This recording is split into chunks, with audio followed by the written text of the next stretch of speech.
Welcome to the podcast, my brother Shameik. Glad to have you here. Yeah, man. I am fascinated with this whole idea of like the cool black geek. And you're like the example. What's going on with this whole blurred culture? There's different rules. Like you had to go through a label to put music out before. Now you just upload it to SoundCloud. Maybe you got teased for being smart or whatever, being into voting and making a change in culture and speaking up. I don't really need to be hearing about what's going on the news because I'll hear about it anyway in my mind. I see it on Instagram, I see it on Twitter. I obviously know we don't rock with Trump. But if anybody asks me why exactly, Shameik, don't you like Trump, I could not tell you.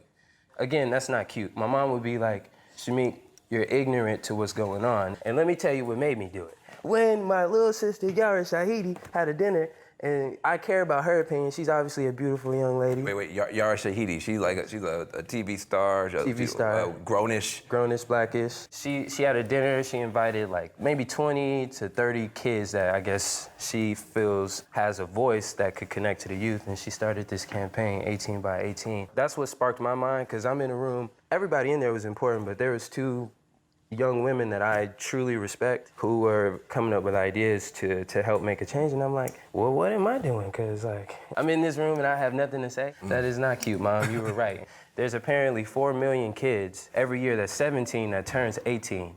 And with those numbers voting, we could change outcomes on who's in office. It needs to be cultural. It's too voting in general, the whole process. It's just like, it feels like it's for grown-ups, like voting. It doesn't feel like it's catered to us. It doesn't feel like we're supposed to vote, it feels like that's something our parents are supposed to do to make sure that we're good type of thing.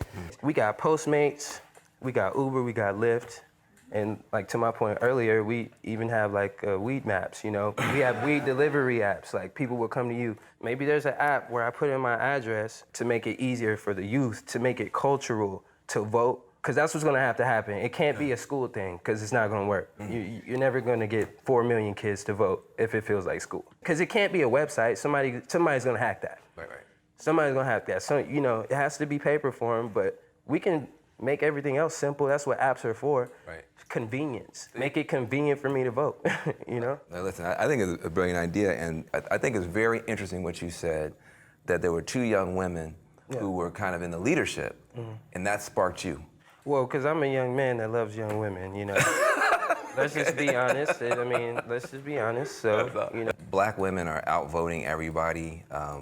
Every place it seems like there's going to be a victory is because black women are just like moving forward. And to see that even happening with the young generation, I think is super impressive. Give a big round of applause to my brother Shameik in the house.